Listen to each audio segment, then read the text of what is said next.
Also want to know if anybody else can identify with it. Being single is starting to feel like a punishment. And this is coming from somebody who generally really does enjoy being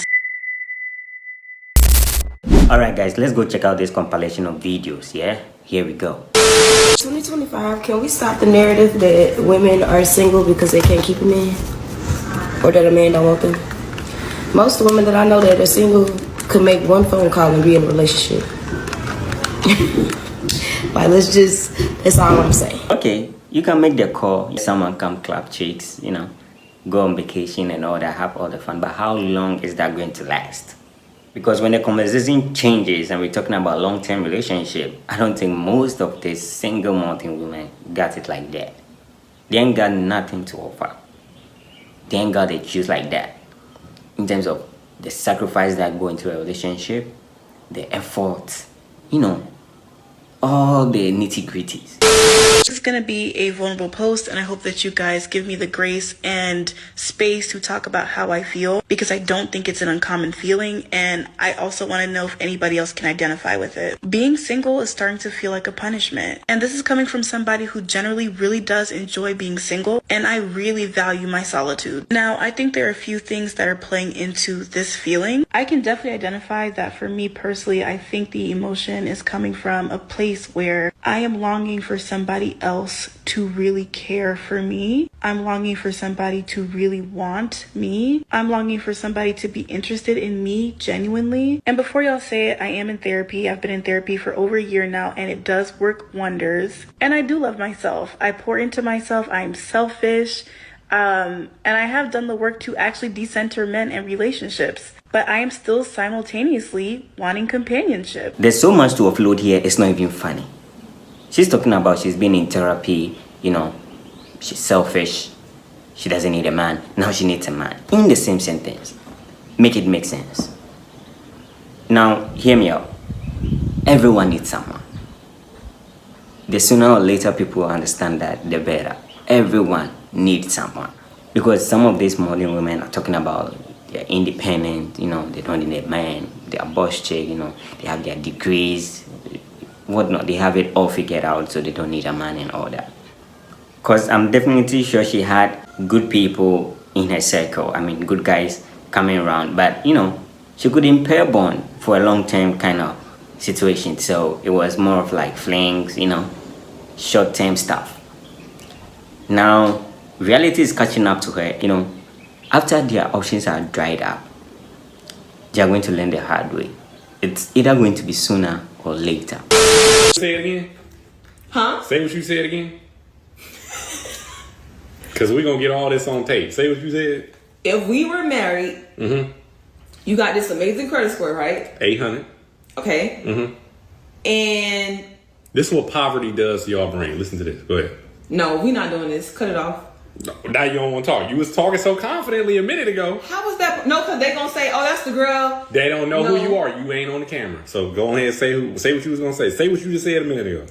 Okay, you got this amazing credit score, right? I got an 800 credit score. And I worked very hard, and my mama helped me get that credit score. She helped me pay my car when Now, I was say 19. if your wife wanted to die for a purse, that's $2,000. There ain't no person on planet Earth worth dying for, but go ahead. That's $2,000. You gonna die if you buy me that bad? No, that's not the point. It ain't no person on Earth, planet Earth that important. I said to die for. Like it's not something that you would get me like every year. Chuck, get me a purse every year. No, it's something that I'm in love with. Maybe it's Mother's Day coming up. Maybe it's my birthday coming up. Maybe it's Christmas. Okay. You can't get that for me? So you want me to use my 800 credit score to get a purse, to go in debt to buy a purse? You're going to be in debt.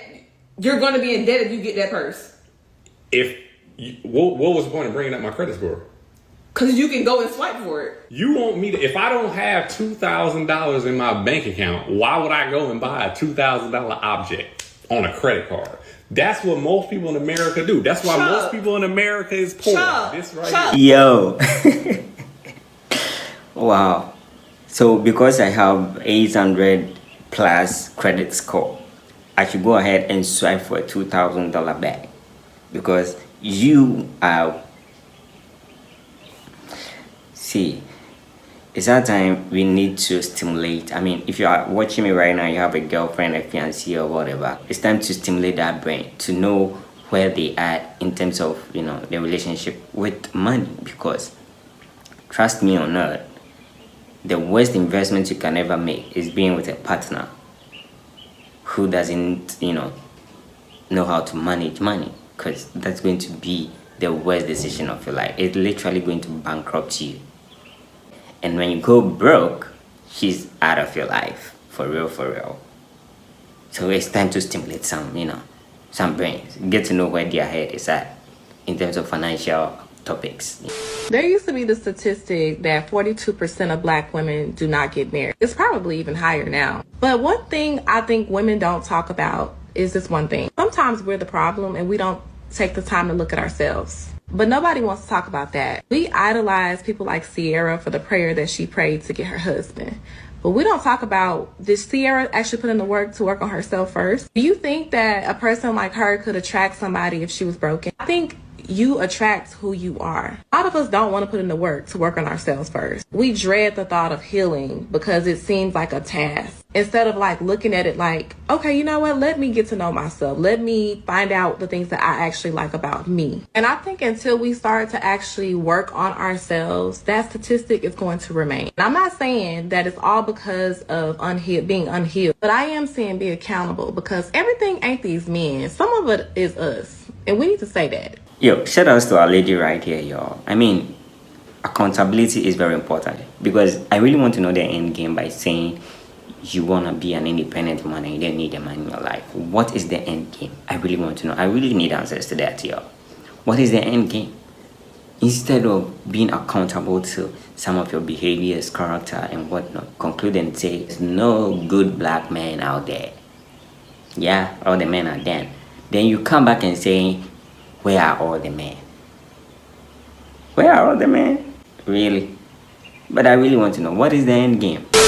I want women to be released from the shackles of assuming that because you have reached over the age of 18, because you have gone to school, because you do pay bills, and because you can move through life without having to consult with anyone, that makes you a suitable partner. I really want y'all to get that through your head. I want you to get that through your head, that just because you pay bills, you may have graduated from school, you may have bought a home, you may buy a car, none of those things actually translate over into you being a suitable partner. I need women to grasp that there could be a chance that emotionally you're stunted. There could be a chance that you're just not pleasurable to be around. There may be a chance that you're off-putting.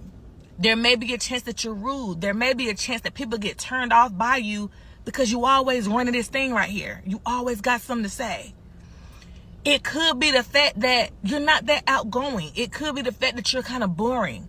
It could be the fact that every time somebody give a suggestion, they're met with pushback instead of you having an open mind. There are so many things. There are so many things that go into people actually being good partners. Like, I want y'all to understand that. I want y'all to understand that. I genuinely want y'all to understand that. Now let's set this straight. Let me tell you guys, man. We admire women, who are on top of their games. They have their degree, diploma, whatnot. Intelligent black woman, got everything figured out. In fact, it's so attractive, desirable. In fact, all the accolades.